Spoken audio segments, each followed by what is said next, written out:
ஏடிஎம்கே பிஜேபியும் எதுக்கு எலெக்ஷனுக்கு 10 மாதம் முன்னாடியே வந்து அவங்களுடைய கூட்டணியை வந்து இவ்வளோ ஸ்ட்ராங் பண்ணணும்? இதுக்கு வந்து அமித்ஷா அவருடைய சைடில் இருந்தும் சரி, இல்லை எடப்பாடி பழனிசாமி அவருடைய சைடில் இருந்தும் வந்த பதில் என்னென்னா, எலெக்ஷனுக்கு முன்னாடியே ஒரு ஒரு வருஷம் முன்னாடியே ஒரு ஸ்ட்ராங்கான கூட்டணியை உருவாக்கினா தான் இந்த கூட்டணி அப்படிங்கிறது ஒரு மிகப்பெரிய ஒரு வெற்றி கூட்டணியாக வந்து ஆக்க முடியும். இது எதுக்காக அப்படின்னு பார்த்தோம்னா, ஒரு பக்கம் வந்து விஜய் அவர்களும் வந்து பாலிடிக்ஸ்க்கு வந்துட்டார் ஸ்ட்ராங்காக.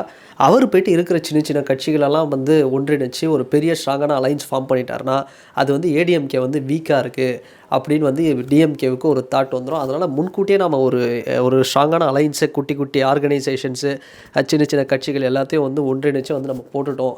இந்த அதிமுக பிஜேபி கூட்டணியில் வர வச்சுட்டோம் அப்படின்னா, இது வந்து நிறைய பேர் விஜய்கிட்ட அவர்கிட்ட வந்து போகிறதுக்கும் ஒரு சான்சஸ் இருக்காது.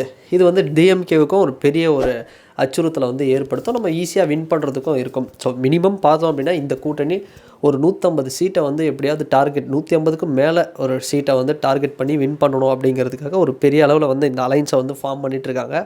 ஸோ இன்னொரு பக்கம் பார்த்தோம் அப்படின்னா விஜய் அவர்கள் அவர் என்ன மாதிரியான கூட்டணியை வந்து அமைக்க போகிறார் அப்படிங்கிறத வெயிட் பண்ணி பார்த்தா தான் தெரியும்.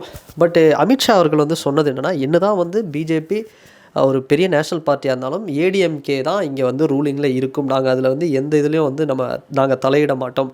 ஸோ இன்னொரு பக்கம் நயினார் நாகேந்திரன், அதாவது பிஜேபியோட ஸ்டேட் பிரசிடென்ட், அவரும் வந்து என்ன சொல்கிறார் அப்படின்னா, அதிமுக தலைமையிலான கூட்டணியில் தான் நாங்கள் இருப்போம். எடப்பாடி பழனிசாமி அவர் தான் வந்து சிஎம்மாக இருப்பார், சீஃப் மினிஸ்டர் அவர் தான், முதல்வர் வேட்பாளர் அவர் தான், இபிஎஸ் அவர் தான், இதில் எந்த மாற்று கருத்தும் இல்லை அப்படின்னு வந்து சொல்கிறாங்க. இன்னொரு பக்கம் இபிஎஸ் அவருக்கு வந்து உள்கட்சியிலே, அதாவது ஏடிஎம்கேலே சில ஆதரவு இல்லாமல் சில விஷயம்லாம் இருந்தது. பட் இப்போ எல்லாருமே வந்து ஒன்றா காம்ப்ரமைஸ் ஆகிட்டாங்க. பட் இதுதான் வந்து இந்த ரீசன் அப்படிங்கிறது. எதுக்காக ஸ்ட்ராங்காக வந்து ஃபார்ம் பண்ணுறாங்க அப்படின்னா, எந்த வகையிலும் வந்து இப்போ விஜய் அவரை விட்டோம் அப்படின்னா அவர் ஸ்ட்ராங்கான வந்து ஒரு அலைன்ஸை வந்து ஃபார்ம் பண்ணிவிடுவார். இப்போ ஆல்ரெடி பார்த்தோம்னா அவருக்கு இஸ்லாமியர்களோட ஆதரவு வந்து பயங்கரமாக இருந்தது, ஒரு பெரிய அளவில் இருந்தது. ஆனால் அங்கேருந்து ஒரு சில பேருக்கு வந்து ப்ரெஷராக இல்லை என்னன்னு தெரியல, விஜய் அவர்களை வந்து சும்மா ஏதோ ஒரு சில பேர் வந்து கிரிட்டிசைஸ் பண்ணுவேன். பட் எப்படி பார்த்தாலுமே பார்த்தோம்னா அந்த சிறுபான்மையினரோட இப்படி ஒரு ஒரு ஒரு விஷயம் சொல்லிட்டாங்கங்கிறதுக்காக இஸ்லாமியர்களோட கட்டுப்பாடு அப்படிங்கிறத மீறியும் அவருக்கு வந்து மிகப்பெரிய ஒரு அந்த தலைமையோட கட்டுப்பாடு மீறியும் மிகப்பெரிய ஒரு ஓட் பேங்க் அப்படிங்கிறது இஸ்லாமியர்களோட சிறுபான்மையர்களோட ஓட் அப்படிங்கிறது விஜய் அவர்களுக்கு வந்துடும் ஆதரவு. அதில் எந்த மாற்று கருத்தும் இல்லை. பட் இருந்தாலுமே அங்கங்கே ஒரு ரெஸ்ட்ரிக்ஷன். ஸோ எப்படியாவது விட்டோம் அப்படின்னா ஏன்னா டாமினேட் பண்ணுறாரு விஜய் சார் வந்து பார்த்தோம்னா அந்த பக்கம் இந்த பக்கம்னு எல்லா இதுலேயும் வந்து ஒரு ஒரு கூட்டணி கணக்கு போட்டு ஏதாவது ஒரு மாஸ்டர் பிளான் பண்ணிட்டார் அப்படின்னா அது பெரிய ஒரு பாதிப்பை வந்து அதிமுக கண்டிப்பாக வந்து ஏற்படுத்தும். ஏன்னா இந்த பக்கம் டிஎம்கே வந்து ஒரு ஸ்ட்ராங்காக அந்த இந்தியா அலைன்ஸ் அப்படிங்கிறது ஆல் ஓவர் இந்தியா ஃபுல்லாகவே ஒரு ஸ்ட்ராங்கான ஒரு அலைன்ஸாக இருக்காங்க. பட் இந்த பக்கம் என்டிஏ, இந்த தேசிய ஜனநாயக கூட்டணி அப்படிங்கிறது பிஜேபியோட கூட்டணி எப்படியாவது தமிழ்நாட்டில் வந்து கால் பதிச்சே ஆகணும் மிகப்பெரிய அளவில்னு வந்து ஒரு டே பை டே வந்து ஒரு பில்ட் பண்ணிகிட்ருக்காங்க. ஸோ இதில் பார்த்தோம் அப்படின்னா இந்த பாட்டாளி மக்கள் கட்சியெல்லாம் பார்த்தோம்னா எதில் வருவாங்க, அவங்களுடைய அலைன்ஸ் வந்து பார்த்தோம்னா ஒன்று பிஜேபி கூட வருவாங்க, இல்லை ஏடிஎம்கே கூட வருவாங்க. ஸோ இப்போ வரைக்கும் பார்த்தோம்னா அவங்க இந்த நிலைப்பாட்டில் தான் வந்து இருக்காங்க. ஸோ அவங்களும் ஒரு ஸ்ட்ராங்கான அலைன்ஸ் சொன்னாங்க. இதை தாண்டி இன்னும் குட்டி குட்டி ஆர்கனைசேஷன் எல்லாம் ஒன்று சேர்ந்து ஒரு மிகப்பெரிய ஒரு இமாலய கூட்டணியாக வந்து இது ஒரு விஸ்வரூப கூட்டணியாக வந்து முன்னெடுத்து வரணும் அப்படிங்கிறதுக்காக தான் அமித்ஷா அவர்கள் ஒரு மிகப்பெரிய மாஸ்டர் பிளான் பண்ணிகிட்ருக்காரு.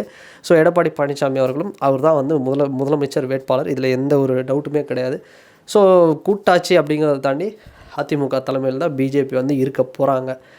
ஒன்றா இவங்க 2 பேர் தான் ட்ராவல் பண்ணாங்க. ஸோ இதுதான் இந்த தேர்தல் கூட்டணி எதுக்காகடா ஒரு 10 மாதம் முன்னாடியே வந்து ஸ்டார்ட் பண்ணி இவ்வளோ ஸ்ட்ராங்காக வந்து இது ஃபார்ம் பண்ணுறாங்க. ஸோ இது மட்டும் கிடையாதான், இதை ஃபார்ம் பண்ணி இருக்கிற எல்லாருமே திமுக என்ன பண்ணாங்க பண்ணலை, அடுத்த ஒரு 10 மாதத்தில் என்னென்ன பிரச்சனைகள் மக்களுக்கு இருக்குது, திமுக எந்த அளவுக்கு ப்ரெஷர் பண்ணலாம் அப்படிங்கிறதுக்காகவே இந்த கூட்டணியை வந்து பில்ட் பண்ணி வச்சுருக்காங்க. ஸோ இதுதான் காரணம்.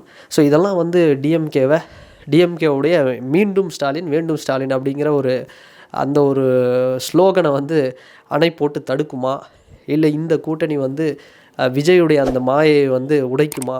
விஜயோட மாயை அப்படிங்கிறத அந்த அரசியல் அந்த பலத்தை வந்து அந்த செல்வாக்கு, அந்த இளைஞர்கள் மத்தியில் இருக்கக்கூடிய அந்த வாக்கு, ஒரு புது மாற்றம் தேவை அப்படிங்கிறக்கூடிய அந்த மைண்ட் செட்டெல்லாம் வந்து உடைக்கிற அளவுக்கு இந்த கூட்டணி ஸ்ட்ராங் ஆகுமா? ஸோ இதை தாண்டி சீமான் எப்படி வருவார், இவர் ஏடிஎம்கே கூட இருப்பாரா, இல்லை தனியாக இருப்பாரா, இதெல்லாம் இல்லை விஜய் கூட போவாரா, இதெல்லாம் வந்து நம்ம வெயிட் பண்ணி தான் பார்க்கணும்.